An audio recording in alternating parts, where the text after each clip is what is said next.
জয় শ্রীরাম। শ্রীরামচন্দ্র পরমেশ্বর ভগবান সব কিছুর পরম কারণ।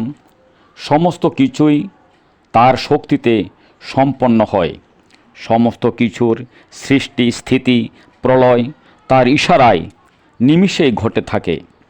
ভক্তাধীন ভগবান তার ভক্তের সেবার জন্য উন্মুখ থাকেন। ভগবান তার ভক্তকে আনন্দ দান করার জন্যে সদা উদ্গ্রীব। ভগবান শ্রীরামচন্দ্রই সমস্ত আনন্দের আধার। ভগবান শ্রীরামচন্দ্রের আবির্ভাব তিথি নিকটবর্তী। ভগবান শ্রীরামচন্দ্র চৈত্রের শুক্লা নবমী তিথিতে রঘুবংশে আবির্ভাব হয়েছিলেন। আমাদের বৈদিক শাস্ত্রে ওই দিনে অর্থাৎ ভগবান শ্রীরামের আবির্ভাব তিথিতে উপবাস ও ব্রত অনুষ্ঠান করা কর্তব্য। দেবশ্রেষ্ঠ ইন্দ্র এই ব্রত অনুষ্ঠান করতেন। যে মূঢ় নরাধম রামনবমীতে উপবাসী ও ব্রত করে না, সে অনন্তকাল কুম্ভীপাক নরকে পৌঁছতে থাকে। রামনবমী দিনে ভক্তি সহকারে রামের উদ্দেশ্যে যে কোনো কর্ম করলেই তাহার ভববন্ধন হবে না।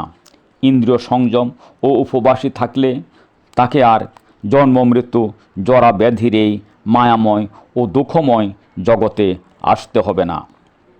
নিত্য শান্তি ও ভগবত প্রাপ্তির জন্য সকলেরই এই রামনবমীতে ব্রত অনুষ্ঠান ও উপবাস থাকা অতীব গুরুত্বপূর্ণ।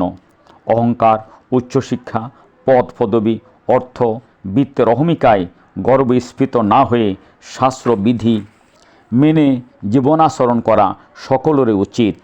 নইলে অনন্তকাল নরক ভোগ করতে হবে।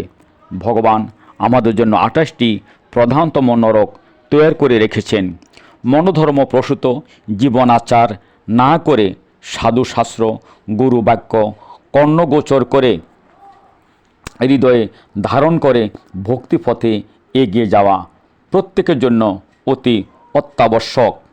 ভগবান গীতায় আমাদের আদেশ নির্দেশ উপদেশ দিয়েছেন, তাহা যথাযথ মানতে চেষ্টা করলেই মঙ্গল হবে।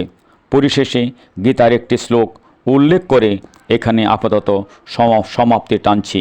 শ্লোকটি: অজ্ঞ অশ্রদ্ধা ধ্যানচ্ছ সংশয়াত্মা বিনাশতি নায়ং লোকহস্তি ন পর ন সুখং সংশয়াত্মনা। অনুবাদ: এ শ্লোকের অনুবাদ অর্থাৎ অজ্ঞ ও শাস্ত্রের প্রতি শ্রদ্ধাহীন ব্যক্তি কখনো ভগবত ভক্তি লাভ করতে পারে না। কেননা সন্দিগ্ধ চিত্ত ব্যক্তি ইহলোকে ও পরলোকে সুখ ভোগ করতে পারে না।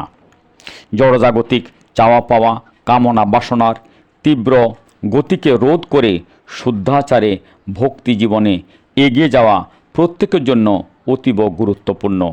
শুভ রামনবমীতে সকলের উপর রামের কৃপা বর্ষিত হোক। আমি অধম রাধাপদ দাস সকলের কৃপাশিস কামনা করি। এবছরের রামনবমীর তারিখ 17 এপ্রিল 2024। আপনারা সকলে এই রামনবমী তিথিতে যথাযথভাবে উপবাস এবং ব্রত অনুষ্ঠান করে আপনাদের ভবিষ্যৎ জীবনকে সার্থক করুন। জয় শ্রীরাম।